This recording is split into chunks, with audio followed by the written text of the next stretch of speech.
ప్రభు నాలో మీకు అందరికీ వందనాలు.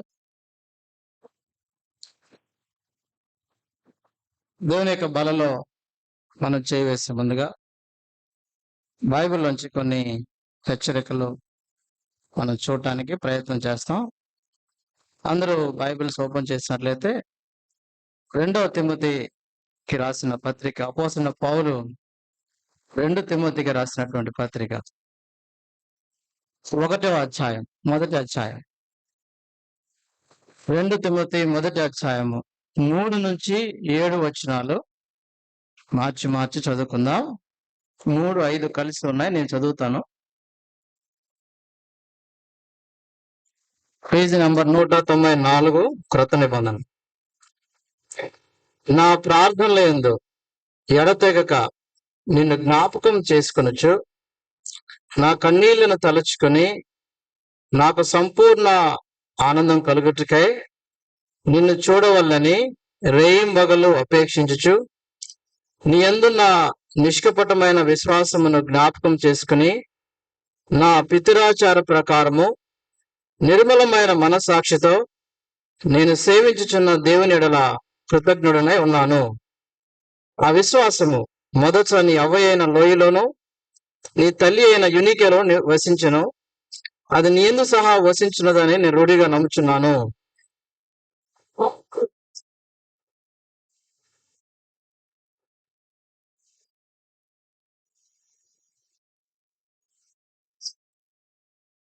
ఏడు వచనాన్ని అందరం కలిసి చదువుకుందాం.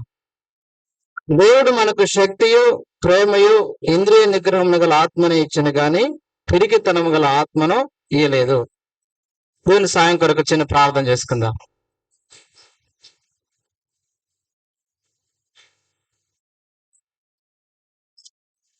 ప్రేమ కలిగిన మా తండ్రి, పరిశుద్ధులైన దేవా, నీ శ్రేష్టమైన నామాన్ని బట్టి నీకు వందనాలు. దేవా, మీరెంత గొప్ప దేవుడు. ఆరాధనలో దేవా మరి మాకు తెలియజేసినందుకు, ప్రత్యేకించి నన్ను కూడా దేవా నీ యొక్క గొప్పతనాన్ని స్మరించుకుంటూ జ్ఞాపకం చేసుకుంటూ దేవా నిన్ను ఆరాధించడానికి మీరు ఇచ్చిన కృప కొరకు వందనాలు. దేవా నీ యొక్క సత్యాన్ని నేను జ్ఞాపకం చేసుకుంటా ఉన్నప్పుడు నువ్వెంత సర్వాధికారి అయిన దేవుడువో దేవా నేను అర్థం చేసుకుంటా ఉన్నప్పుడు నిజంగా దేవా అత్యంత నమ్మకమైన దేవుడు నీవు దేవా, నాలాంటి దేవా ఎన్నికలైనటువంటి పాపిని నన్ను కూడా మీరు జ్ఞాపకం చేసుకుని సర్వాధికారి అయిన దేవుడు అయ్యండి, సర్వ అధికారాలు సర్వశక్తి కలిగిన దేవుడు అయ్యండి, రాజులకు రాజుగా ప్రభులకు ప్రభుడుగా ఉన్న దేవుడు అయ్యండి. దేవా, ఏ నీతి లేనటువంటి నన్ను దేవా, నీతి లేనటువంటి నేను నరకానికి సిద్ధం కావాల్సినటువంటి నన్ను నీ నీతిని నాకు ఆపాదించి దేవా నీతి చేత నన్ను విమర్శ చేసినందుకు స్తోత్రాలు చెల్లిస్తా ఉన్నాను. దేవా, నీ నీతిని ఆపాదించడానికి యోగ్యత లేనప్పటికీ నీ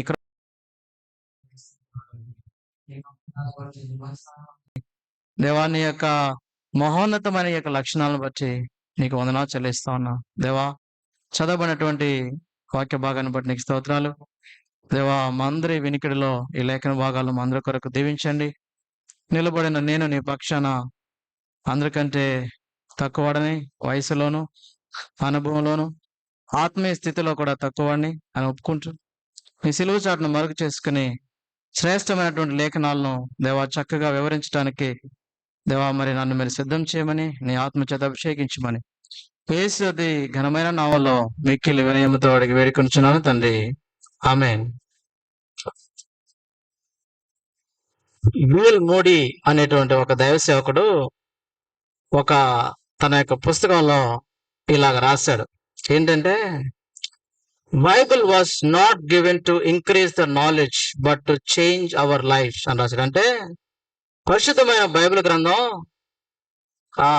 జ్ఞానాన్ని పెంచుకోవడం కోసం ఇవ్వబడలేదు, జీవితాలను మార్చుకోవడం కోసం ఇవ్వబడింది అనేటువంటి స్టేట్మెంట్ ఆయన ఇచ్చాడు. కాబట్టి ఎప్పుడైనా మనం బైబిల్ చదువుతా ఉన్నప్పుడు ఒక న్యూస్ పేపర్ లాగా సమాచారం కోసం చదవకుండా దేవుడు సంధించాలి అనేటువంటి కోరికతో చదవాలి అని ఆయన పుస్తకంలో మెన్షన్ చేశాడు. ఇప్పుడు చదివినటువంటి ఈ లేఖన భాగాలు నేను ధ్యానం చేస్తా ఉన్నప్పుడు దేవుడు నాతో అనేక విషయాలు మాట్లాడాడు. అలాగే అనేక రీతిలో సంధించబడ్డానికి, సరి చేసుకోవడానికి దేవుడు నాకు సహాయం చేశాడు. ఓకే, ఈ 2వ తిమోతి రాసినటువంటి వ్యక్తి ఎవరు అంటే అపోస్తలుడైన పౌలు తిమోతి అనేటువంటి వ్యక్తికి రాసినట్లుగా మనం చూస్తా ఉన్నాం. తిమోతి గారు 13 పుస్తకాలు రాస్తే తిమోతి గారి యొక్క హస్తంతో, తన యొక్క కలంతో రాయబడిన చిట్ట చివరి పుస్తకం ఏదైనా ఉంది పత్రిక. దీని తర్వాత ఆయన మరణం అయినట్లుగా చాలా మంది గ్రంథకర్తలు చెప్తారు. రోమాలో ఖైదీగా ఉన్నప్పుడు ఆయన ఈ పుస్తకం రాశాడు. పౌలు గారి యొక్క ఆఖరి దినాల్లో దేవుని కోసం నేను హతసాక్షిగా మారుతాను అనే తన చిట్ట చివరి క్షణాల్లో తిమోతి అనేటువంటి వ్యక్తికి రాసిన పర్సనల్ లెటర్గా మనకు కనబడతా ఉంటుంది. ఈ యొక్క అధ్యాయం అంతా కూడా నువ్వు ఇలా చెయ్యి అనేటువంటి ఒక వ్యక్తిని సంబోధించి రాస్తున్నట్లుగా మనకు కనబడతా ఉంటుంది. ఈ పుస్తకం అత్యంత ప్రాముఖ్యమైంది. కారణం ఏంటంటే పౌలు గారి యొక్క చివరి పలుకులు కాబట్టి చాలా ప్రాముఖ్యమైనవి. పౌలు గారి యొక్క ఆఖరి మాటల్లో కొన్ని క్రూషియల్ ఇన్స్ట్రక్షన్స్, అత్యంత ప్రాముఖ్యమైన సందేశం లేదా సూచనలు తిమోతి గారికి ఇస్తున్నట్లుగా మనకు అర్థమవుతా ఉంటది. తిమోతి అనేటువంటి ఈయన పౌలు గారికి అత్యంత ప్రియమైనటువంటి వ్యక్తిగా మనం చూస్తా ఉన్నాం. పౌలు గారి చేత బలపరచబడిన, పౌలు గారి చేత నర్చర్ చేయబడినటువంటి తిమోతిని ఈ అధ్యాయం అంతా మనం గమనిస్తే తిమోతిని బలపరుస్తున్నట్లుగా లేదా తిమోతిని పరిచర్య వైపు ప్రోత్సాహపరుస్తున్నట్లుగా మనం చూస్తా ఉన్నాం. సో తిమోతి అనేటువంటి తన ప్రియమైన వ్యక్తిని ఏదైనా చెప్పాలి అనుకుంటే లేదా తను బలపరచడానికి పౌలు గారికి ఉన్న చిట్ట చివరి అవకాశం ఏదైనా ఉంది అంటే అది ఎందుకంటే పౌలు గారికి తెలుసు, నేను ఆఖరి దినాల్లో ఉంటా ఉన్నాను, నా పరిచర్య ఆఖరి దినాల్లో ఉంటా ఉంది, కొన్ని దినాల్లో నీరో చక్రవర్తి నా తలను ఛేదించబోతున్నాడు అన్న విషయం పౌలు గారికి అర్థమైంది. అందుకనే ఆ యొక్క చివరి అధ్యాయాలకు వెళ్తా ఉంటే నేను వెడలిపోయే కాలం సమీపమైపోయింది, మంచి పోరాటం నేను పోరాడాను అన్నటువంటి మాటలు ఈ 2వ తిమోతిలో మనం చూస్తా ఉన్నాం. ఈ పత్రిక రాసేటువంటి టైంకి తిమోతి ఒక సంఘానికి సంఘపెద్దగా ఉన్నాడు. ఏ సంఘానికి? ఎఫెసీ అనేటువంటి సంఘానికి సంఘపెద్దగా ఉన్నాడు. సో ఈ ఎఫెసీ సంఘంలో కొన్ని బోధనాపరమైనటువంటి వ్యత్యాసాలు, డాక్టరినల్ డిఫరెన్సెస్, అలాగే కొన్ని ప్రవర్తనాపరమైన సమస్యలు, బిహేవియరల్ డిఫరెన్సెస్ ఉన్నాయి ఈ యొక్క ఎఫెసీ సంఘంలో. ఈ 2 సమస్యలను అడ్రస్ చేస్తూ పౌలు గారు 1 తిమోతి అనే పత్రికను రాశాడు. ఆ పత్రికలో ఈ 2 ఇష్యూస్ మనకు చాలా క్లియర్ గా కనబడతాయి. ఆ 2 సమస్యలను అడ్రస్ చేసినా సరే ఆ ఎఫెసీ సంఘంలో పరిస్థితులు మారలా. ఆ 2 సమస్యలు ఉన్నాయి. డాక్టరినల్ డిఫరెన్సెస్ అంటే బోధనాపరమైన సమస్యలు ఉన్నాయి, ప్రవర్తనాపరమైన సమస్యలు ఉన్నాయి. పౌలు గారు ఈ 2వ తిమోతిని రాస్తా ఉన్నాడు. దేనికంటే తిమోతి గారిని ఎంకరేజ్ చేస్తూ రాస్తా ఉన్నాడు. తిమోతి, దేవుడు నీకు అప్పగించిన బాధ్యతను ఏంటి? ఆ బాధ్యత అంటే సత్యాన్ని కాపాడవలసిన బాధ్యతను నువ్వు నిర్వర్తించాల్సింది నీవే అన్న విషయాన్ని పౌలు గారు తిమోతికి గుర్తు చేస్తున్నట్లుగా మనం చూస్తా ఉన్నాం. చూడండి, మనం చదివినటువంటి 3 వచనాలు మనకు అందులో ఉన్నాయి. ఒక్కొక్క వచనాన్ని కొంచెం సంక్షిప్తంగా మనం ఆలోచన చేయడానికి ప్రయత్నం చేస్తాం. 3 నుంచి 5 వచనాలు కలిసి ఉన్నాయి. ఆ 5 వచనాల్లో మనకు కనబడేటువంటి ఒక విషయం ఏంటి అంటే, చివరి క్షణాల్లో పౌలు గారి యొక్క ఆఖరి క్షణాల్లో తిమోతిని చూడాలి అనేటువంటి ప్రగాఢమైనటువంటి కోరికను మనం చూడగలం కదా. అక్కడ మనకు 3వ వచనంలో అది అర్థమవుతా ఉంటది. నా ప్రార్థనలు యందు ఎడతెగక నిన్ను జ్ఞాపకం చేసుకొనొచ్చు, నీ కన్నీళ్లను తలుచుకుని నాకు సంపూర్ణ ఆనందము కలుగుటకై నిన్ను చూడవలనని రేయింబగళ్ళు. చూడండి, మరణం చివరి దినాల్లో మన ప్రియమైన కుమారుడు ఎక్కడో అమెరికాలో ఉన్నాడు అనుకోండి, మనకు ఒక కోరిక ఉంటది, పోయే రోజుల్లో చూస్తే బాగుంటుందని. అలాగే పౌలు గారికి అత్యంత ప్రియమైన తిమోతిని నేను నిన్ను చూసి చనిపోవాలని లేదా అనుకుంటున్నాడు పౌలు గారు. సో మనం జాగ్రత్తగా గమనిస్తే తిమోతి ఆ సమయానికి యవనస్తుడైన తిమోతి ఎఫెసీ సంఘంలో కొంతమంది ద్వారా కొన్ని సమస్యలు ఎదుర్కొంటూ జైల్లో బాధను అనుభవిస్తా ఉన్నాడు. ఈ ఇద్దరు కూడా సమస్యలో ఉన్నాడు. పౌలు గారు తాను పొందుతున్నటువంటి జైలు బాధ కంటే ఎదుర్కొంటున్న సమస్యల గురించి పౌలు గారు ఎంతో భారం కలిగి ఉన్నట్లుగా మనం చూస్తా ఉన్నాం. చూడండి, అందుకని అంటాడు, I'm praying for you persistently, నేను నీ కోసం ఎడతెగక ప్రార్థన చేస్తున్నాను అనేటువంటి మాట 3వ వచనంలో మనం చూడగలం కదా. ఎక్కడ ఉంటది? నా ప్రార్థనల యందు ఎడతెగక నిన్ను జ్ఞాపకం చేసుకుంటా ఉన్నాను అంటాడు. చూడండి, నేను అనుకుంటా ఉంటాను, పౌలు గారి యొక్క బలమైన కన్నీటి ప్రార్థన తిమోతి లాంటి ఒక యవన బిడ్డని దేవుని కోసం నిలబడేలా తయారు చేసింది అని చెప్పగలను. ఈరోజు మన ప్రార్థన ఎంతమందిని బలపరుస్తా ఉంది? మన ప్రార్థన ఎంతమంది నాయకులను శిష్యులను తయారు చేయగలుగుతా ఉంది? మన దృష్టిలో ప్రార్థన అంటే నా గురించి, నా సమస్యలు, నా పిల్లల పెళ్లిళ్ళు, నా పిల్లల చదువులు, నా పిల్లలు అన్నీ అంతే. నా పిల్లలు అమెరికా, నా పిల్లలు ఇంగ్లాండ్, పెళ్లిళ్ళు అవే. నా తోటి విశ్వాసం బలపడాలి, లేదా నా తోటి విశ్వాసం ఒక మంచి నాయకుడిగా అవ్వాలి అనేది మనం దేవుని దగ్గర కన్నీరు కార్చగలుగుతున్నావా? అపోసిన పౌల్లాగా ఇది మనకు ఒక సవాలు. దీన్ని మనం అర్థం చేసుకోవాలి. కాబట్టి సమయమందు అసమయమందు తోటి విశ్వాసం గురించి ప్రార్థించడం మనం అలవాటు చేసుకుందాం. పౌలు గారు ఎలాగైతే నాయకుడి గురించి, తిమోతి గురించి ప్రార్థిస్తా ఉన్నాడు, రేయింబగలు మానక ప్రార్థన చేస్తున్నాడు, మనం కూడా తోటి విశ్వాసులు బలపడాలనే ప్రార్థన చేద్దాం.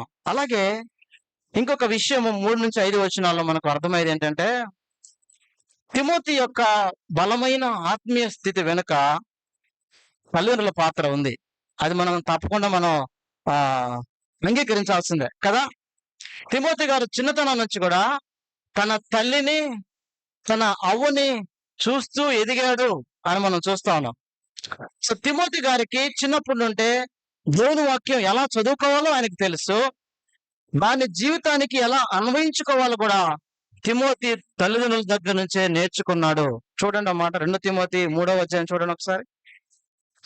3వ అధ్యాయం 15వ వచనం, క్రీస్తు యేసునందు ఉంచవలసిన విశ్వాసము ద్వారా రక్షణార్థమైన జ్ఞానము నీకు కలిగించుటకు శక్తి గల పరిశుద్ధ లేఖనములను బాల్యము నుండి నీవు ఎరుగుదువు గనక నువ్వు నేర్చుకుని రూఢి అని నేర్చుకుంటే ఆ సంగతి తెలుసుకుని వాటి ఎందు నిలకడ. చూడండి, పౌలు గారికి చిన్నతనం నుంచే దేవుని వాక్యం చదవడం, దేవుని వాక్యాన్ని అన్వయించుకోవడం ఎవరి నుంచి నేర్చుకున్నారు?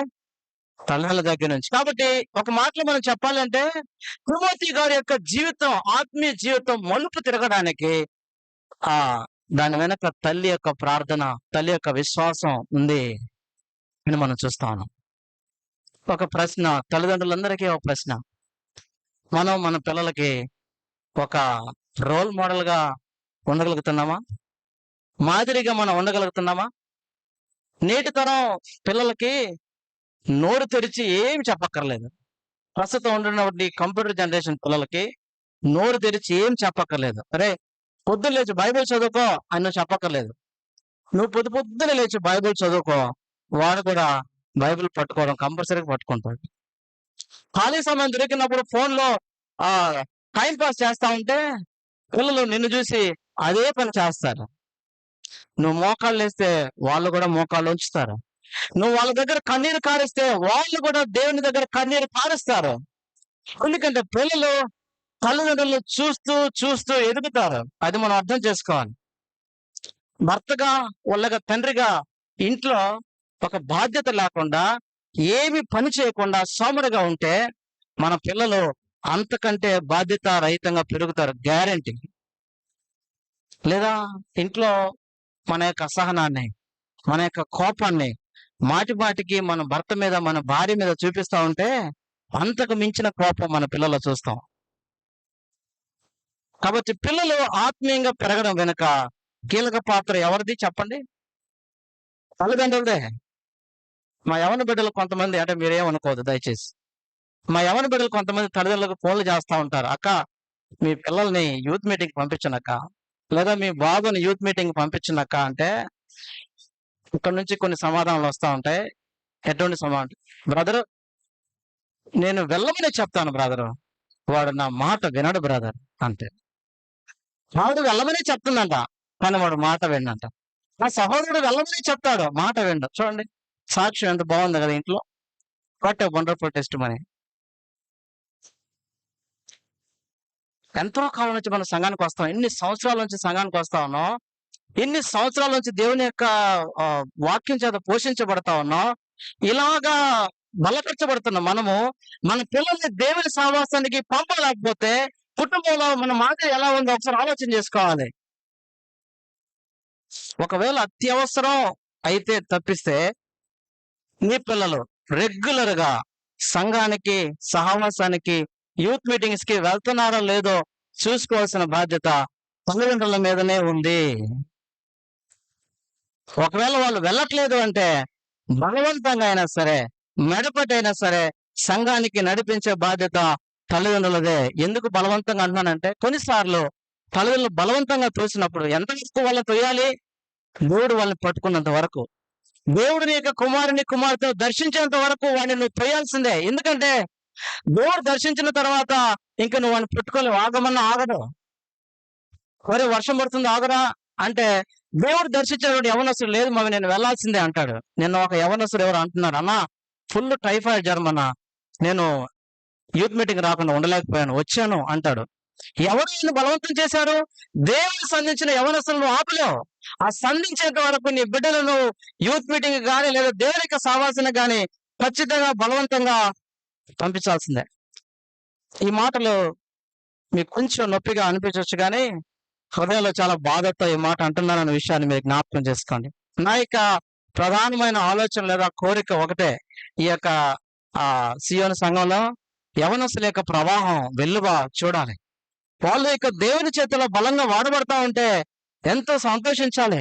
అలాగే దేవుని కోసం యవనస్తులు, రెండవ తరం నాయకులు ఈ సంఘం నుంచి తయారు చేయబడాలి అనేది ప్రధానమైన కోరిక. ఆ దిశగా తల్లిదండ్రులు ఆలోచించాలి. తిమోతి లాంటి యవనస్తులైన నాయకులను తయారు చేయడానికి తల్లిదండ్రులు తమ యొక్క పిల్లల పట్ల సదుద్దేశంతో ఆలోచించి సహవాసానికి పంపించడం అలవాటు చేయాలి.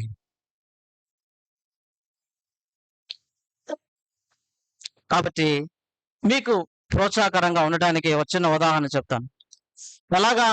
మనం ఎలాగైతే చిన్నతనం నుంచి మన తల్లిదండ్రులు చూస్తూ పెరుగుతామో, నేను కూడా చిన్నతనం నుంచి మా తండ్రి గారిని చూస్తూ పెరిగాను. ఆయన చెప్తున్నవాడు, దేవుని సన్నిధికి వెళ్ళటానికి లేదా దేవునితో సహవాసం చేయటానికి 5% అవకాశం ఉన్నా సరే దాన్ని వదిలిపెట్టొద్దు అనేవాడు. ఒకవేళ దేవుని సన్నిధికి వెళ్ళడానికి 5% ఒకవేళ ఛాన్స్ ఉన్నా సరే ఖచ్చితంగా వెళ్ళమనేవాడు. ఆయన దేవుని సన్నిధికి అంత ప్రాధాన్యత ఇచ్చేవాడు. మేము కూడా ఆయనంత కాకుండా కనీసం కొంతలో కొంత ఆయన ద్వారా మేము ప్రోత్సాహపరచబడ్డాం. నేను చదువుకునే రోజులు అంటే 15 సంవత్సరాల క్రితం మాట చెప్తున్నాను. నేను చదువు నిమిత్తం ఇంటర్మీడియట్ అయిపోయిన తర్వాత ఇంజనీరింగ్కి ఛత్తీస్గఢ్లో NITలో వెళ్ళాను. నాతో పాటు మా తండ్రి గారు వచ్చాడు. కొత్త ప్రదేశం, అది మంచి యుక్త వయస్సు, చెడిపోవడానికి మంచి యుక్త వయసు అన్నమాట. ఇక్కడికి అడ్మిషన్ కోసం వెళ్ళాను. మా నాన్న కూడా వచ్చాడు. ఆ రోజు సాయంత్రం మా నాన్న వెళ్ళిపోయే ముందు సరే ఒక మాట అన్నాడు. ఏంటంటే,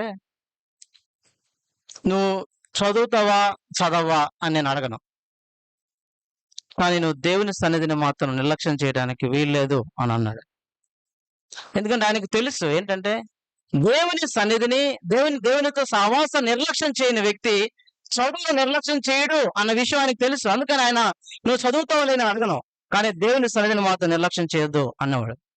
నాకు కొత్త రాష్ట్రం, కొత్త భాష, నాకు అసలు ఆ సమయంలో హిందీ ఒక్క ముక్క కూడా రాదు, ఎలా మాట్లాడాలో కూడా తెలియదు అసలు. మరుసటి రోజు ఆదివారం మా నాన్నగారు చెప్పిన మాట గుర్తొచ్చింది, దేవుని యొక్క సన్నిధి నిర్లక్ష్యం చేయకూడదు. మరుసటి రోజు పొద్దున 7ంటికి బయలుదేరాను. ప్రార్థన చేసుకున్నాను. దేవా, నేను చిన్నప్పటి నుంచి హెబ్రోన్ సహవాసానికి వెళ్తున్నాను. నాకు ఈ పెద్ద సిటీలో ఆ హెబ్రోన్ చర్చికి వెళ్ళాలి. నన్ను ఆ హెబ్రోన్ చర్చికి తీసుకెళ్ళు. మళ్ళీ నేను ఎవరిని అడగను. ఎందుకంటే అడగడానికి నాకు తెలియాలి కదా, లాంగ్వేజ్ రావాలిగా.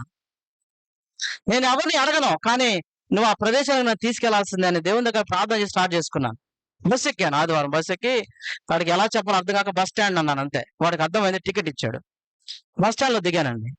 అది కరెక్ట్ గా మన గుంటూరు బస్ స్టాండ్ నుంచి సియోను కన్నవాడతాడు 3 ఎంత దూరం ఉంటుందో అంతే దూరం ఉంటది. మధ్యలో 4 కూడళ్ళు ఉంటాయి. మనకి ఎలాగైతే ఆ బస్ స్టాండ్ దగ్గర ఎన్టీఆర్ సర్కిల్, పాత బస్ స్టాండ్, సిగ్నల్స్, 3 బొమ్మల సెంటర్, అలాగా 4 కూడళ్ళు. ఇక్కడ కూడా 4 కూడళ్ళు దాటుకొని వెళ్ళాను. బస్ స్టాండ్ దగ్గర దిగాను. ఆ సమయంలో నా దగ్గర మొబైల్ లేదు. మొబైల్ లేదుగా, 2008లో మొబైల్ లేవు. గూగుల్ మ్యాప్స్ అనేది అసలు లేవు. బస్ స్టాండ్ లో దిగాను. ఎన్టీఆర్ సర్కిల్ దగ్గర 3 రోడ్లు లాగా అట్లా 3 రోడ్లు కనబడ్డాయి. చెప్పాను, దేవా మరి ఎటు వెళ్ళాలి అంటే చాలా స్పష్టంగా దేవుడు ఇగో కుడివైపు వెళ్ళు అన్నాడు. ఆ రోజు అసలు చాలా ప్రత్యక్షంగా పరిశుద్ధాత్మ దేవుడు, అంటే బహుశా గూగుల్ మ్యాప్ కరెక్ట్గా ఆ స్థానానికి చేర్చుదో తెలియదు కానీ పరిశుద్ధాత్మ దేవుడు ఇంచుతో సహా ఆ ఎన్టీఆర్ సర్కిల్ రాగానే కుడివైపు తీసుకో అన్నాడు. కుడివైపు వచ్చే కొందరం వెళ్ళాక బస్ స్టాండ్ వచ్చింది, పాత బస్ స్టాండ్. 4 రోడ్లు. ప్రభు ఎటు వెళ్ళాలి? ఇంటికెళ్ళు స్ట్రైట్ గా అని అన్నాడు. అంటే దేవుని యొక్క స్వరం, ఆత్మ దేవుని యొక్క స్వరం చాలా స్పష్టంగా నేను అక్కడ విన్నాను. అక్కడికి వెళ్ళాక ఒక పెద్ద మన మార్కెట్ సర్కిల్ ఉన్నది, రమేష్ హాస్పిటల్ సర్కిల్ లాగా పెద్ద సర్కిల్ ఒకటి వచ్చింది. దేవా ఎటు వెళ్ళాలి అంటే స్ట్రైట్ గా వెళ్ళు అన్నాడు. స్ట్రైట్ గా వచ్చాక 3 బొమ్మల సెంటర్ వచ్చింది. అక్కడ ఒక 2-3 రోడ్లు ఉన్నాయి. దేవా ఎటు వెళ్ళాలి అంటే ఒక చిన్న వీధి, ఆ వీధిని పట్టుకొని వెళ్ళు అని అన్నాడు. మనం ఎలాగైతే గూగుల్ మ్యాప్ పెట్టుకొని కారులో వెళ్తా ఉంటే 200 metres turn right, 100 metres turn left. పరిశుద్ధాత్మ దేవుడు కూడా కొంచెం ముందుకెళ్ళగానే ఈ నుంచి కుడి వైపు తీసుకో అన్నాడు. ఆ సందులో ఇలా కన్నవాడతాడు 3వ లైన్, ఇట్లా ముందుకు వచ్చాను అనమాట. అక్కడికి వచ్చి ఒక దగ్గరకు వచ్చి ఆగిపోయాను. ప్రార్థనగా దేవుడు ముందుకు వెళ్ళమంటలేదు, వెనక్కి వెళ్ళమంటలేదు. అక్కడ చర్చ లేదు. మామూలుగా మన సంఘాలు, ఆ సంఘం బయట పెద్ద పెద్ద వాక్యాలు రాసి ఉంటది, బోర్డు ఉంటది. అవన్నీ ఉంటేమో నేను ఆశించాను. సంఘం బయట పేర్లు లేవు, బోర్డు లేదు, ఏమీ లేదు. ఒక పాడుబడిన ఇల్లు ఉంది, పాడుబడిన గేట్ ఉంది. అక్కడ వచ్చి ఆగాను. దేవుడు పరిశుద్ధాత్మ దేవుడు ముందుకు వెళ్ళమనట్లేదు, వెనక్కి వెళ్ళమనట్లేదు. దేవుడు అన్నాడు, ఆ గేట్ తీసుకుని లోపలికి వెళ్ళు అన్నాడు. ఆ పాడుబడిన గేట్ తీసుకుని లోపలికి వెళ్తే ఆ ఇంట్లో, ఆ యొక్క గృహంలో, అంటే లోపలేమో వాక్యాలు ఉన్నాయి, బయట ఏమి లేదు, బోర్డు కూడా లేదు. ఒక 50 నుంచి 60 మంది దేవుని ఆరాధన చేస్తా ఉన్నారు. చిత్రం ఏంటంటే ఆ 50 మందిలో 30 మంది తెలుగులే. ఎంత సంతోషించానో. ఈ మాట అంటే ఎందుకు నేను చెప్పదలుచుకున్నానంటే, ఇక్కడ ఎవరు గొప్ప కాదు, నేను గొప్ప కాదు, మా కుటుంబం, మా తండ్రి ఎవరు గొప్ప కాదు. We are nothing. తల్లిదండ్రుల యొక్క మాదిరి లేదా తల్లిదండ్రుల యొక్క సాక్ష్యం పిల్లల మీద ఎంత ప్రభావం చూపుతుందో చెప్పడానికి నేను ప్రయత్నం చేస్తా ఉన్నాను. కాబట్టి ప్రేమైనటువంటి తల్లిదండ్రులు, పిల్లలతో సమయం గడపండి, స్పెండ్ టైం విత్ దెమ్. వాళ్ళకి చెప్పండి, దేవుని కంటే, దేవుని సన్నిధి కంటే ప్రాముఖ్యమైనది మరేమీ లేదు అన్న విషయాన్ని చాలా గట్టిగా చెప్పండి, బోధించండి, బుద్ధి చెప్పండి. తిమోతి గారు పెంచబడిన విధానం చూసి పౌలు గారు సంతోషిస్తా ఉన్నారు. చూడండి 3వ వచనం నేను చూస్తాను. 3-5 వచనాల్లో, తిమోతి నువ్వు పెంచబడిన విధానం చూసి నేను చాలా సంతోషిస్తా ఉన్నాను. 3-5 వచనాలు. నీ అందున్న నిష్కపటమైన విశ్వాసము నేను జ్ఞాపకం చేసుకుని నా పితరాచార ప్రకారము నిర్మలమైన మనస్సాక్షితో నేను సేవించున్న దేవుని ఎలా కృతజ్ఞ ఉన్నాను. ఆ విశ్వాసం మొదలు నీ అవ్వైన లోయలోను నీ తల్లి అయిన యునికేలోను వసించెను అంటున్నాడు. తిమోతి, నీలో ఉన్నటువంటి విశ్వాసం, నీలో ఉన్న నిజమైనటువంటి ప్రార్థనా జీవితం, నీలో ఉన్న నిజమైన సేవాభారం నీ తల్లిదండ్రుల నుంచి వచ్చిందని నేను చాలా సంతోషిస్తా ఉన్నాను. కాబట్టి ఆలోచన చేద్దాం, మన పిల్లలకి రోల్ మోడల్స్ గా ఉంటున్నామా లేదా అనే విషయాన్ని ఆలోచిద్దాం. ఓకే, 6వ వచనంకి వెళ్తాం. 6వ వచనాన్ని మనం ధ్యానం చేయడానికి ప్రయత్నం చేస్తాం. ఆ హేతు చేత నా హస్త నిక్షేపణ వలన నీకు కలిగిన దేవుని కృపావరము ప్రజ్వలింప చేయవలని నీకు జ్ఞాపకం చేయుచున్నాను.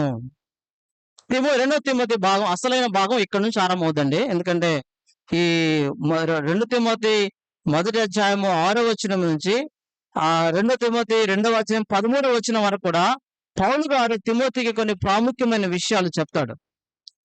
అంటే తన యొక్క మరణానంతరం, తన యొక్క తదనంతరం ఈ యొక్క దేవుని ఇచ్చినటువంటి పనిని నమ్మకంగా కొనసాగించమని తిమోతి గారిని ప్రోత్సాహపరుచున్నట్లుగా మనకు ఈ వచనాల్లో మనకు అర్థమవుతా ఉంటది. పౌలు గారు తిమోతిని సిద్ధం చేస్తా ఉంటారు ముందున్న పరిచయ కొరకు. ఇక్కడ మనం జ్ఞాపకం చేసుకుంటే పౌలు గారు దేవుడు తిమోతికి ఇచ్చినటువంటి ఆ యొక్క కృపావరాలని జ్ఞాపకం చేస్తా ఉన్నాడు. ఏ కృపావరం? తిమోతి గారికి ఏ కృపావరం ఇవ్వబడింది అండి? తిమోతి గారికి ఏ కృపావరం ఇవ్వబడింది? పరిచయం చేసే కృపావరం ఇవ్వబడింది. సేవ చేసే కృపావరం దేవునికి ఇవ్వబడింది. తిమోతి ఈ కృపావరాన్ని ఏం చేయాలి? ఇప్పుడు ప్రజ్వలింపచేయాలి. ఏం చేయాలి? కృపావరం అంటే ఏంటంటే, కృపావరం అంటే దేవుని పని కోసం ఇవ్వబడిన ఒక ప్రత్యేకమైన బహుమానం. దేవుని యొక్క పని కొరకు, దేవుని యొక్క మహిమ కొరకు ఇవ్వబడిన ఒక అతీతమైనటువంటి శక్తిని మనం ఏమంటామంటే కృపావరం అంటారు. ఈ కృపావరం దేవుడు మనకు సహజంగా ఇచ్చే టాలెంట్స్ తెలివి కంటే కూడా భిన్నంగా ఉంటది. ఈ కృపావరం పనిచేసే విధానం కూడా వేరే. మనకున్న టాలెంట్స్ ప్రకారం పనిచేయదు. కాబట్టి రక్షణ పొందిన ప్రతి విశ్వాసి కూడా దేవుడు ఏదో ఒక కృపావరం చేత దేవుడు ఇస్తాడు. ప్రతి ఒక్క కృపావరాన్ని ఖచ్చితంగా ఇస్తాడు. మనకు రక్షణ ఉచితంగా ఇవ్వబడింది. పరిశుద్ధాత్మ దేవుని ఉచితంగా ఇచ్చాడు. అలాగే కృపావరాలు కూడా ఇలానే ఇవ్వబడ్డాయి. కాబట్టి ప్రతి విశ్వాసి కూడా తనకి ఇవ్వబడిన కృపావరం ఏంటో తెలుసుకోవాలి. నేను చాలా సంవత్సరాలు అయింది బ్రదర్ రక్షణ పొంది, నాకు ఏ కృపావరం లేదు అనడానికి వీల్లేదు. ఎందుకంటే మనకి ఇవ్వబడిన కృపావరాలు మనం గుర్తించలేకపోతే అది నిర్లక్ష్యం చేయబడుతుంది అని బైబిల్ చెప్తుంది. తన పని కోసం, దేవుని యొక్క మహిమ కోసం దేవుడు ఇచ్చిన కృపావరాన్ని మనం నిర్లక్ష్యం లేదా అలక్ష్యం చేయడానికి వీల్లేదు. చూడండి ఒక మాట మీకు చూపిస్తాను. 1 తిమోతి ఒక పేజీ వెనక్కి తిప్పండి. 1 తిమోతి 4వ అధ్యాయం 14వ వచనం చదువుతాను చూడండి. 1 తిమోతి 4వ అధ్యాయం 14వ వచనం. పెద్దలు హస్త నిక్షేపణము చేయగా ప్రవచన మూలమున నీకు అనుగ్రహించబడి నీలో ఉన్న వరమును అలక్ష్యము చేయకుము. అంటే కృపావరాలని నిర్లక్ష్యం చేస్తే పెద్ద ప్రమాదమే ఉన్నట్లే మనం అర్థం చేసుకోవాలి. ఇప్పుడు పౌలు గారు అంటారు, తిమోతి నువ్వు కృపావరాన్ని ప్రజ్వలింపజేయడం అంటే ఏంటంటే, ప్రజ్వలింపజేయడం అంటే ఎలా అర్థం చేసుకోవాలి మనం?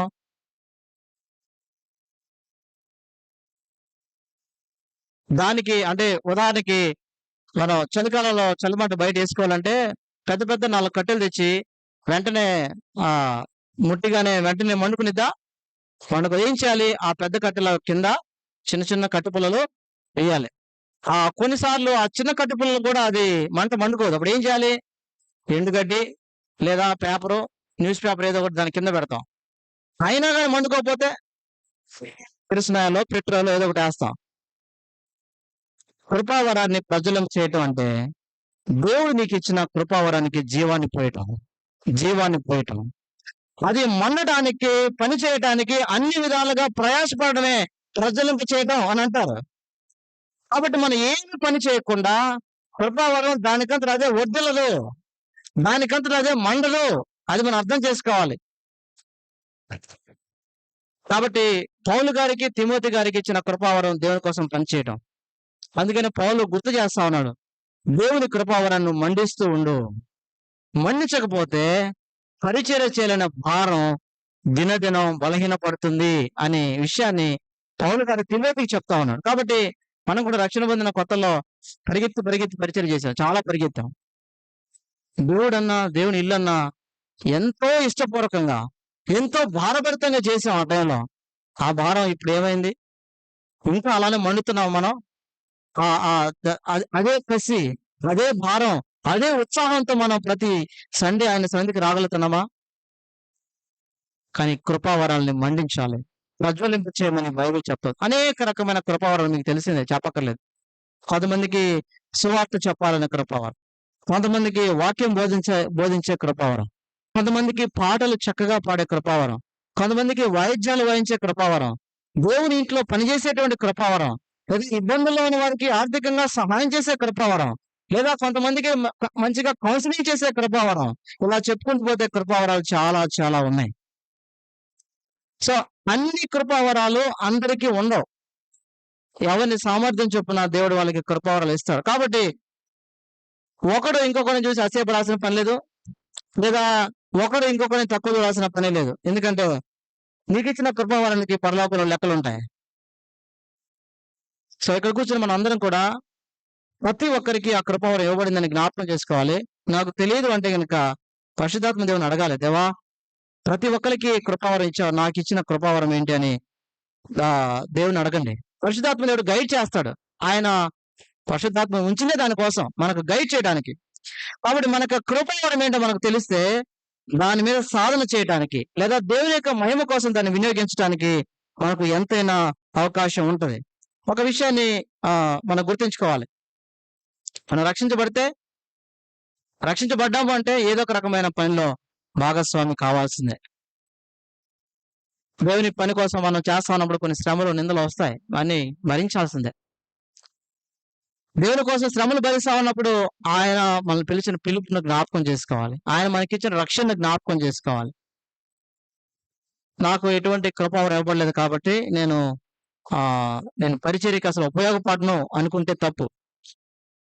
కాబట్టి దేవుడు అసలు ఏ రకంగానూ ఆయన పనికి ఉపయోగపడని విధంగా ఆయన తన పరిచర్యకి నేను పిలవడు. అసలు ఏ ఉపయోగం లేకపోతే, నీ ద్వారా ఏ పని జరగకపోతే ఆయన అసలు నిన్ను పరిచర్యకే పిలవడు.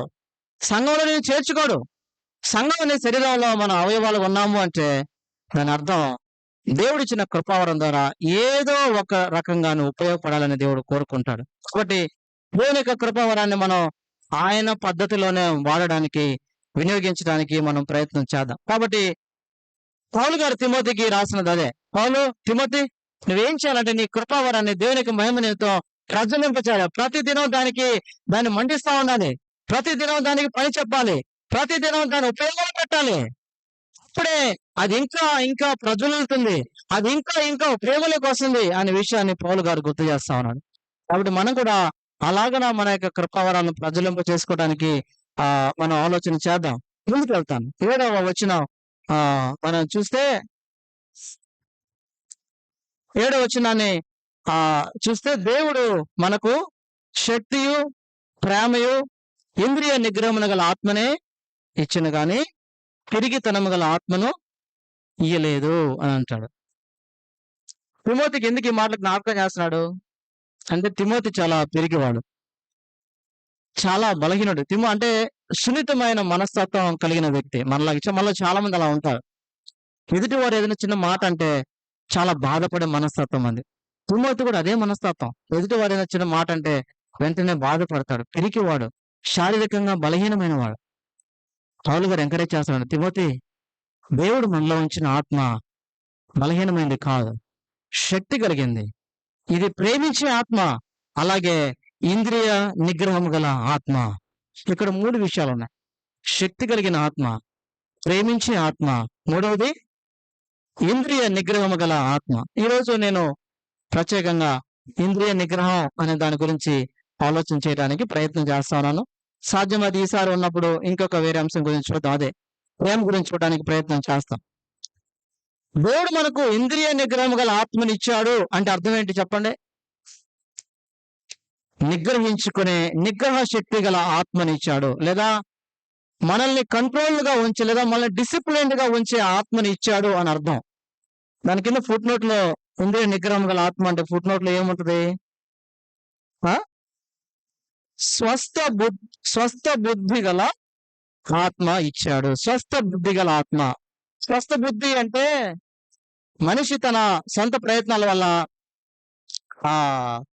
తెచ్చుకునేటువంటి క్రమశిక్షణ కాదు. ఇది పరిశుద్ధాత్మ దేవుడు ఇచ్చే నిగ్రహ శక్తి. ఈ స్వస్థ బుద్ధి అనేది అర్థం కావాలంటే మనకు బైబిల్లో ఒక ప్యాసేజ్ ఉంటుంది, మార్కు సువార్తలో ఉంటుంది.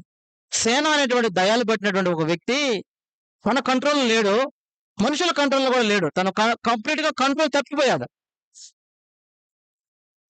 యేసయ్య ఆ వ్యక్తిని దర్శించాడు. ఎవరు ఊహించిన నిగ్రహ శక్తిని ఆ వ్యక్తిలో మనం చూస్తా ఉన్నాం. ఆయన స్వస్థపడిన తర్వాత బైబిల్ రాయింది, స్వస్థ బుద్ధి గలవాడే, చాలా కంట్రోల్డ్ గా, చాలా క్రమశిక్షణగా, ఒక బుద్ధిమంతుడిలాగా యేసే పక్కన కూర్చున్నాడు. అంతకుముందు ఆయన శరీరం ఆయన కంట్రోల్లో లేదు, ఆయన యొక్క అరుపులు ఆయన కంట్రోల్లో లేవు. ఇప్పుడు అరుపులు పోయినాయి, మెల్లిగా సైలెంట్ గా కూర్చున్నాడు. ఆయనకు శరీరం తన కంట్రోల్ లేదు. ఇప్పుడు చొక్కాలు వేసుకొని చాలా మెల్లిగా బుద్ధిమంతులాగా యేసు పక్కన కూర్చున్నాడు. దాన్ని స్వస్థ బుద్ధి అని అంటాం. ఇంద్రియ నిగ్రహానికి ఒక డెఫినేషన్ నేను చదువుతా ఉన్నప్పుడు ఏం రాయబడిందంటే, a governance or control of one's desires, cravings, impulses, emotions and passions. అంటే ఒక వ్యక్తి యొక్క కోరికలు, అభిరుచులు, ప్రేరణలు, భావోద్రేకాలు, ఆవేశాలు, వీటిని అదుపులో ఉంచుకోవడాన్ని లేదా అదుపులో ఉండటాన్ని నిగ్రహ శక్తి లేదా సెల్ఫ్ కంట్రోల్ అని అంటాం. కొన్నిసార్లు ఈ యొక్క భావోద్రేకాలు, కోరికలు ఎక్కువైపోయినప్పుడు, వాటికి నో చెప్పాల్సి వచ్చినప్పుడు నో చెప్పగలగడాన్ని ఇంద్రియ నిగ్రహ శక్తి అని మనం అంటాం, బైబిల్ చెప్తుంది.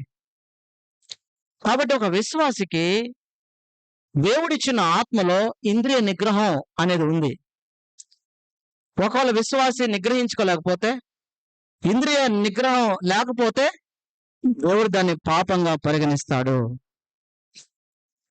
ఇంద్రియ నిగ్రహం లేకపోవడం అంటే ఏంటి? బైబిల్ ఏం చెప్తుంది చూడండి. ఇంద్రియ నిగ్రహం లేకపోవడం అంటే ఏంటి అనేది బైబిల్ చెప్తుంది. 2 తెస్సలోనికి రాసిన పత్రిక, పేజ్ నంబర్ 189 తీయండి. నిగ్రహ శక్తి లేకపోవడం అంటే ఏంటి అంటే 2 తెస్సలోనిక 3వ అధ్యాయము 6వ వచనం, సహోదరులారా, మా వలన పొందిన బోధన ప్రకారం కాక అక్రమముగా నడుచుకొని ప్రతి సహోదరుని, దీన్నే ఇంద్రియ నిగ్రహం లేకపోవడం, ఇన్డిసిప్లిన్ అని అంటారు. క్రమం తప్పడాన్ని, నిగ్రహ శక్తి కోల్పోవడం, క్రమం తప్పిపోవడం లేదా అదుపు తప్పిపోవడాన్ని మనం ఏమంటామంటే ఇంద్రియ నిగ్రహం లేకపోవడం అని అంటారు. డాన్ వైట్ని అనేటువంటి ఒక దైవ సేవకుడు ఒక స్టేట్మెంట్ ఇచ్చాడు. ఏంటంటే, మన యొక్క శరీరం సహజంగానే సుఖాన్ని కోరుకుంటది. అలాగే మన శరీరం సహజంగానే బద్ధకంగా ఉండడానికి కోరుకుంటది. మన యొక్క శరీరం సహజంగానే తిండిపోతుతనాన్ని ప్రేరేపిస్తూ ఉంటది. శరీరాన్ని సంతృప్తి పరిచేటువంటి సుఖాలను కావాలని కోరుకుంటది.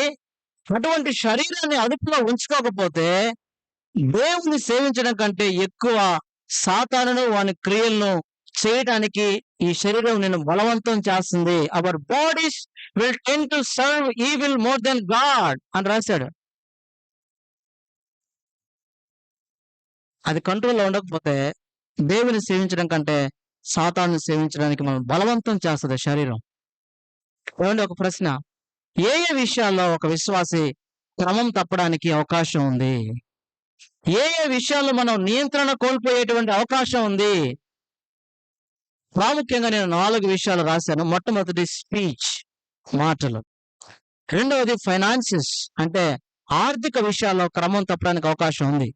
మూడవది కన్సంప్షన్, మనం తీసుకునే ఆహార పానీయాల విషయాల్లో మనం క్రమం తప్పే అవకాశం ఉంది. 4వది థాట్స్, మన యొక్క ఆలోచనల్లో మనం క్రమం తప్పే అవకాశం ఉంది. ఈ రోజు నేను ఈ 4 గురించి కొంచెం వివరణ ఇచ్చి ముగించడానికి ప్రయత్నం చేస్తా ఉన్నాను. కాబట్టి మొట్టమొదటిది ఏంటి? స్పీచ్, మాటల్లో ఒక విశ్వాసి క్రమం తప్పడానికి లేదా అదుపు తప్పడానికి అవకాశం ఉంది. దేవుడు మన శరీరంలో ఇచ్చిన అత్యంత పదునైన విషపూరితమైన ఆయుధం ఏదైనా ఉంది అంటే అదేంటది? నాలుక. లాస్ట్ 24 గంటల్లో మనం మాట్లాడిన మాటలు ఒకసారి గుర్తు చేసుకుంటే, దేవుని గురించి కంటే కూడా, నా గురించి కంటే కూడా, ఇతరుల గురించి ఎక్కువగా మాట్లాడడానికి లేదా ఇతరులను ఎక్కువగా విమర్శించడానికి మన నాలుక ఎక్కువగా వాడబడి ఉంచది. మన పనిచేసే స్థలాల్లో మన తోటి సహోద్యోగి గురించి గాసిప్ ఎక్కువగా చెప్పి ఉంటది.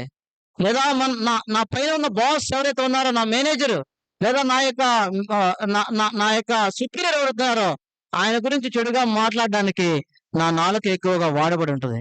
లేదా ఇతరుల గురించి నెగిటివ్ గా మాట్లాడడానికి మన యొక్క నాలుక ఎక్కువగా వాడబడి ఉంటది. కాబట్టి ఇటువంటి గాసిప్స్ లేదా ఇటువంటి అనవసరమైనటువంటి మాటలు లేదా ముచ్చట్లు కొన్నిసార్లు ప్రమాదాన్ని మాత్రమే కాకుండా సంఘంలో సంబంధాల మధ్య విభేదాలు లేదా చీలికలు తీసుకొస్తుంది అని బైబిల్ చెప్తుంది. నాలుక కలిగించే ప్రమాదం గురించి యాకోబు గారు ఏం చెప్తారంటే, ఒకసారి యాకోబు పుస్తకం తీయండి. యాకోబు పుస్తకం 3వ అధ్యాయం, అందులో నాలుక కలిగించే ప్రమాదం గురించి రాయబడి ఉంటుంది. 211వ పేజీ నెంబర్ తీయండి. 5, 6, 7 వచనాలు నేను చదువుతా ఉన్నాను.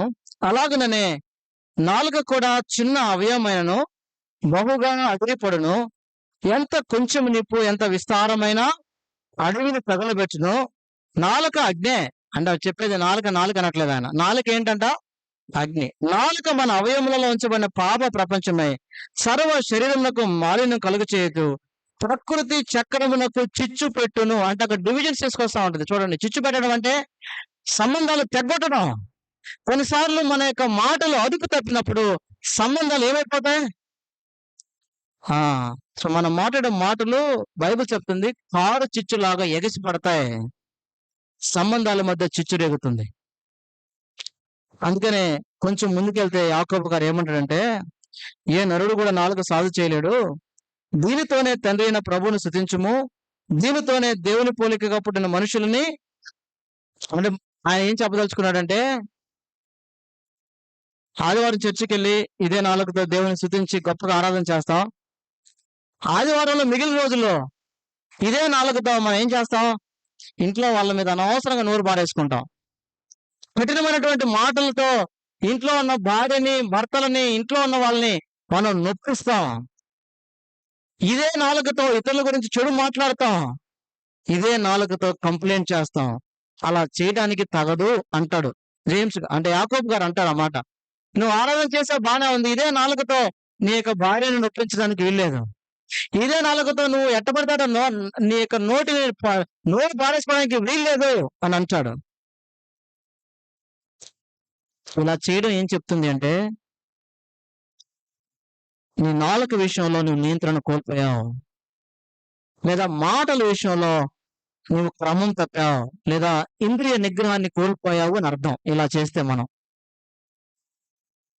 కొన్నిసార్లు మనం పనిచేసే స్థలాల్లో మన యొక్క పని ఒత్తిడి వల్ల చికాకు బాగా ఉంటది. తీవ్రమైన ఒత్తిడికి మనం లోనవుతా ఉంటాం పనిచేసే స్థలాల్లో. ఆ ఒత్తిడికి లోనైనప్పుడు తీవ్రమైన కోపం, ఫ్రస్ట్రేషన్ మనకు గురవుతా ఉన్నాం. అటువంటి సమయాల్లో మనల్ని మనం ఎలా నిగ్రహించుకుంటున్నాం అనేది ప్రశ్న.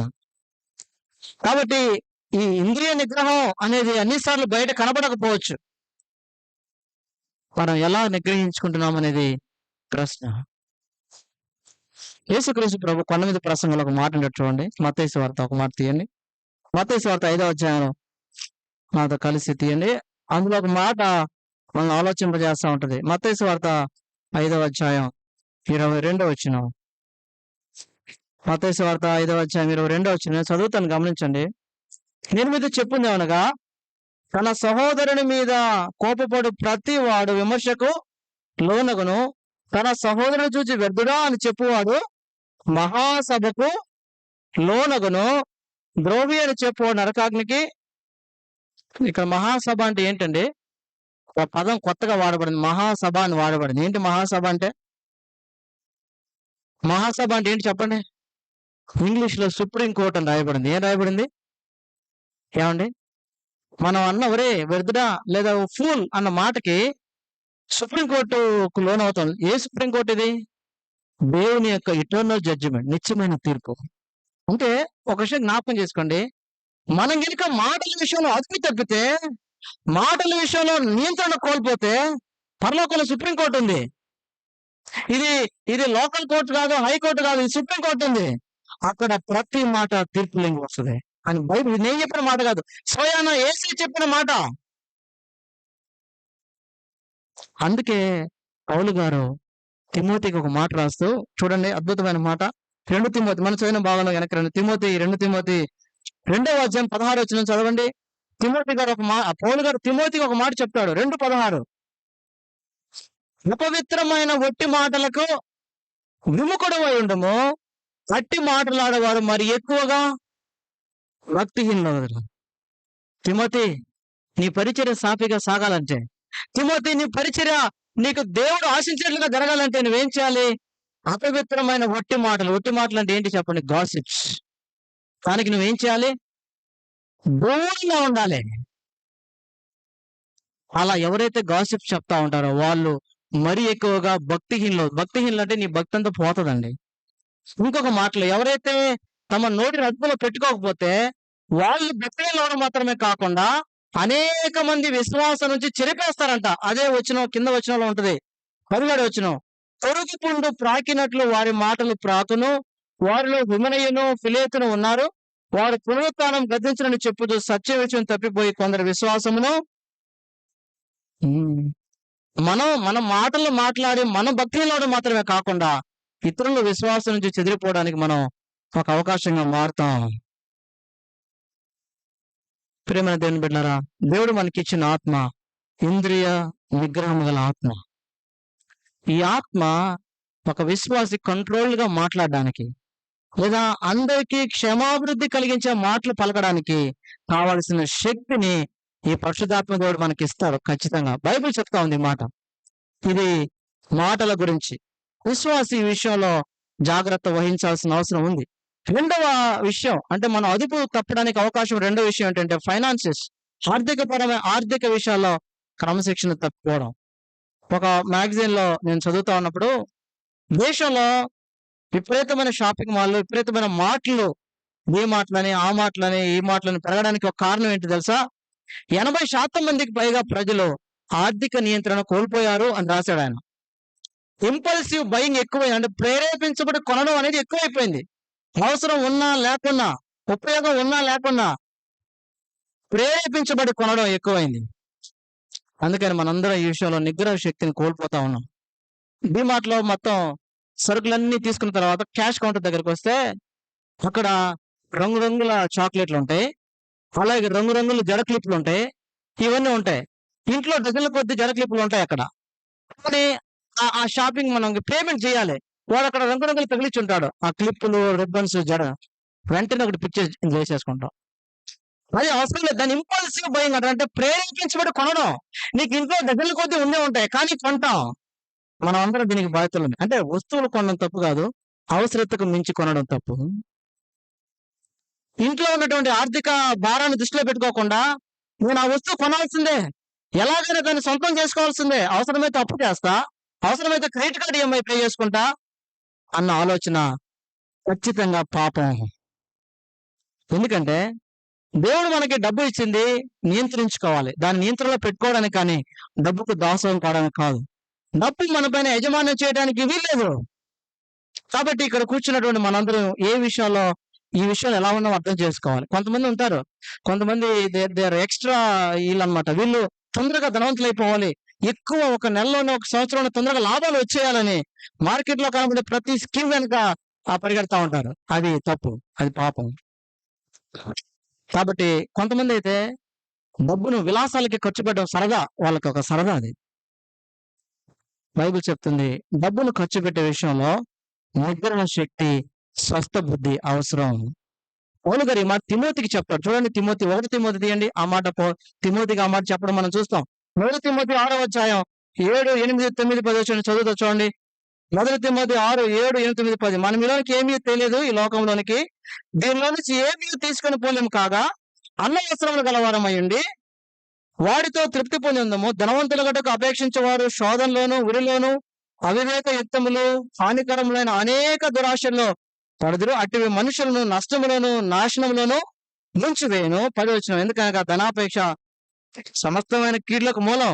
కొందరు విశ్వాసులు దాని నుంచి ఆశించి విశ్వాసము నుండి తొలగిపోయి నానా బాధలతో తమ్మును తాము విశ్వాసుల గురించి రాశారు. విశ్వాసులంట డబ్బులు సరిగా నియంత్రించుకోలేక విశ్వాసం నుంచి ఏమైపోయారంట, తొలగిపోయారు. తమ్మును తాము ఏం చేసుకున్నారు? బైబిల్ చాలా స్పష్టంగా చెప్తుంది. డబ్బు సంపాదించాలని తపన, కోరిక నిన్ను దేవుడి నుంచి, ఆయన సన్నిధి నుంచి దూరం చేయకూడదు. కాబట్టి దేవుడు గృహ నిర్వాహకత్వం చేయమని అప్పగించిన బాధ్యత డబ్బు విషయంలో మన యొక్క వైఖరి ఎలా ఉంది? ఒకవేళ ఈ విషయంలో ఒక నియంత్రణ కోల్పోతే, నిబద్ధత లేకపోతే మనం విశ్వాసం నుంచి తొలగిపోయే అతి పెద్ద ప్రమాదం ఉంది. బైబిల్ చెప్తుంది. ఆలోచించేద్దాం, జాగ్రత్త పడదాం. దేవుడిచ్చిన నిగ్రహ శక్తి చేత బాధ్యతాయుతంగా గృహ నిర్వాహకత్వం చేద్దాం. ఇది రెండో విషయం. మూడవది ఏంటి? మూడోది ఏం చెప్పాను? కన్జంప్షన్ అంటే మనం తీసుకునే ఆహార పానీయాల విషయంలో నిబద్ధత. మనం బ్రతకాలంటే మన శరీరానికి ఏం కావాలి? ఆహారం కావాలి. అవసరతకు మించి, నియంత్రణకు మించి ఆహారం తినడం లేదా తాగడం మనం తిండిపోతుతనం వైపు నడిపిస్తా ఉంటది. మీరు అడగొచ్చు, బ్రదర్ నా శరీరం నా ఇష్టం, నా తిండి నా ఇష్టం అనేటువంటి ధోరణి విశ్వాసికి తగదు. దేవుడు దాన్ని పాపంగా పరిగణిస్తాడు. ఎందుకంటే విశ్వాసికి ఈ విషయంలో ఇంద్రియ నిగ్రహం చాలా అవసరం. ఎందుకని? రక్షించబడ్డం కోసం కాదు, రక్షించబడినాం కనుక మనకు ఈ విషయంలో నిగ్రహ శక్తి అవసరం. మనం రక్షించబడినప్పుడు దేవుడు పరిశుద్ధాత్మను మనకు గిఫ్ట్ గా ఇచ్చాడు. ఈ పరిశుద్ధాత్మ దేవుడు కొన్ని విషయాల్లో నో చెప్పడానికి కావాల్సిన శక్తిని ఇస్తుంది. కొన్ని టెంప్టేషన్స్ వచ్చినప్పుడు వాటికి నో చెప్పడానికి కావాల్సినటువంటి బలాన్ని మనకు ఈ పరిశుద్ధాత్మ ఇస్తాడు. ఫుడ్ కూడా ఒక టెంప్టేషన్. చాలా మందికి food is a big temptation. Varieties of food చూసినప్పుడు వాళ్ళకి కళ్ళు ఆగవు అనమాట. వాళ్ళు అంటే వద్దు అని చెప్పలేరు. ఇంకొంచెం వేస్తే బాగుండు, ఇంకొంచెం వేస్తే బాగుండు, ఇంకొంత వడ్డిస్తే బాగుండు. We cannot resist our self. మనల్ని నియంత్రించుకోలేము. శక్తికి మించి తింటాం. అంటే ఆ సమయంలో అన్ని ఐటమ్స్ చూసి ఒంట్లో షుగర్ ఉందనే విషయం మర్చిపోతాం, కొలెస్ట్రాల్ ఉందనే విషయం మర్చిపోతాం, ఒంట్లో కొవ్వు పట్టిందనే విషయం మర్చిపోతాం. అదుపు తప్పటానికి ఎంతైనా అవకాశం ఉంది. అందుకనే బైబిల్ చెప్తుంది, చూడండి సామెతల గ్రంథంలో ఒక మాట చూసి నేను ముందుకు వెళ్తాను. సామెతలు 23:20 వచ్చిన సామెతలు 23:20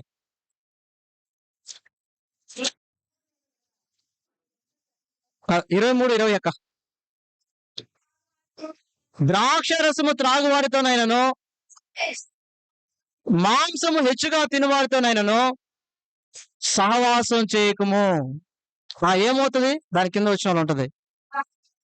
త్రాగుబోతులు, తిండిబోతులు దరిద్రులు అవుతారు. చాలు అమ్మా, ఇది మన కోసమే, విశ్వాసుల కోసమే.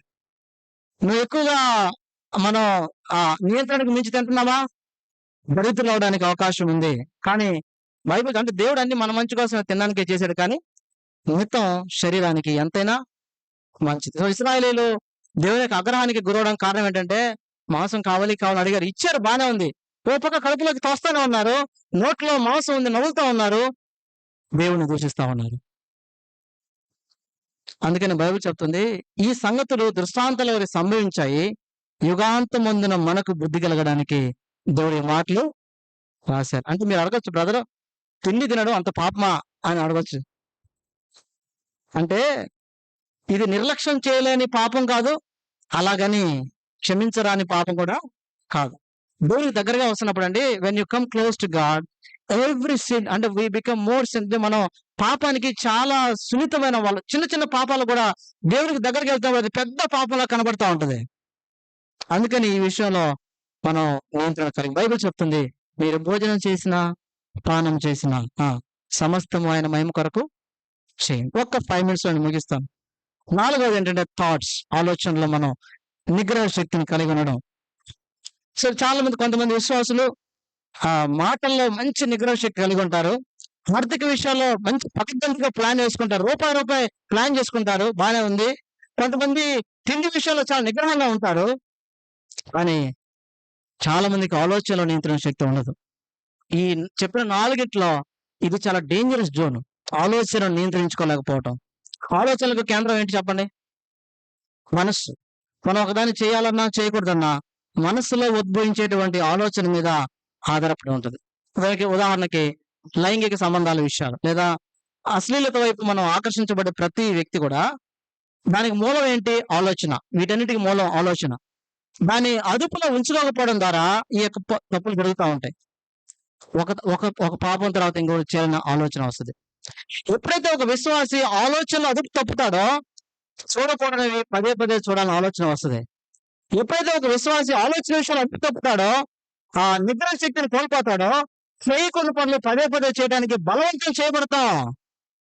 ప్రత్యేకంగా యవనస్తులు ఈ యొక్క సమస్య చేత సతమతం అవుతా ఉంటారు. మనం గుర్తుపెట్టుకోవాలి, పరిశుద్ధాత్మ ద్వారా నీకు అనుగ్రహించబడినటువంటి నిగ్రహ శక్తిని సరిగ్గా వినియోగించుకుంటే ఈ ఆలోచన నుంచి దూరంగా పారిపోవటానికి లేదా ఈ ఆలోచనలకు మొదట్లోనే నో చెప్పేటువంటి శక్తిని పరిశుద్ధాత్మ దేవుడు అనుగ్రహిస్తాడు.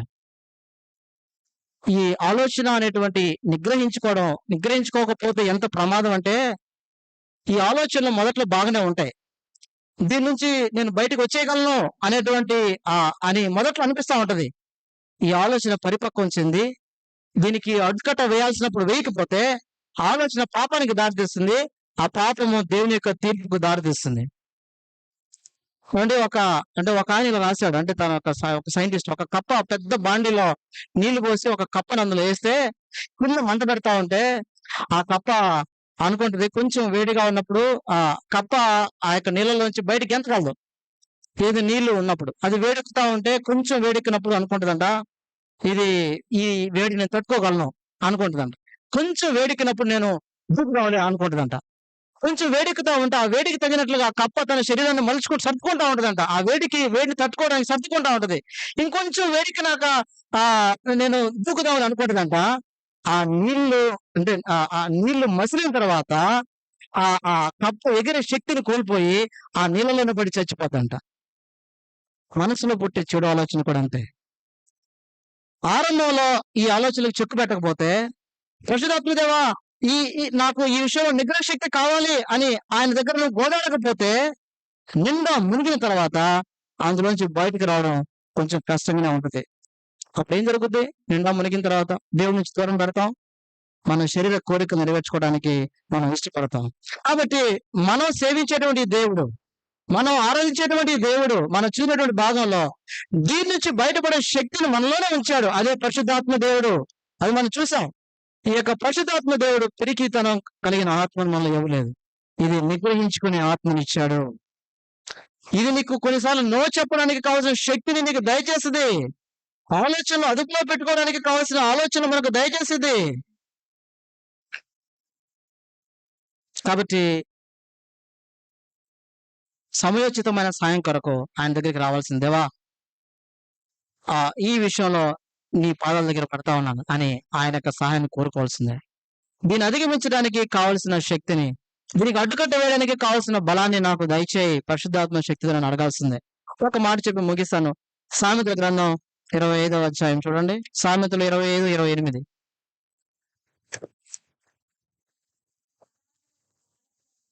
ప్రాకారము లేక పాడైపోయిన పురము ఎంతో, తన మనసును అణుచుకోలేని వాడును. అంటే మనస్సు అంటే తన ఆలోచన అదుపులో పెట్టుకుని వాడు కూడా అంతే అర్థం. మనస్సు అంటే ఆలోచన. ఏమండి, పట్టణానికి ప్రాకారం లేకపోతే శత్రువు స్వేచ్ఛగా లోపలికి వచ్చేయచ్చు. ఆలోచన విషయంలో ఇంద్రియ నిగ్రహం లేకపోతే, ఆలోచన విషయంలో మనకి కనుక ఆ నిగ్రహ శక్తి లేకపోతే సాతానుడు లేదా శత్రువు మనల్ని ఒక ఆట ఆడుకుంటాడు. జాగ్రత్త పడదాం, ఆలోచన చేద్దాం. 4 విషయాలు మన ముందుకు తేబడ్డాయి. ఏ విషయాల్లో మనం నిగ్రహ శక్తిని మనం కోల్పోయాం ఆలోచన చేద్దాం. మాటల విషయంలో కంట్రోల్ తప్పుతున్నామా? ఆర్థిక విషయంలో క్రమం తప్పావా? లేదా తిండి విషయంలో నియంత్రణ కోల్పోతున్నావా?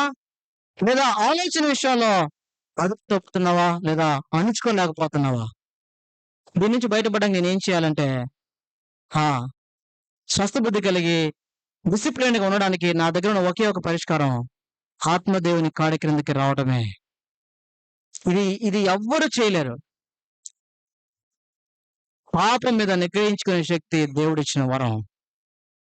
మనం చేసేటువంటి ఏ ప్రయత్నాలు మనల్ని దాని నుంచి బయట పడలేవు. గలతీ రాసిన పత్రిక 5వ వచనంలో ఆత్మ ఫలాల్లో ఆశా నిగ్రహం ఒకటి. ఇది దేవుని యొక్క ఫలం.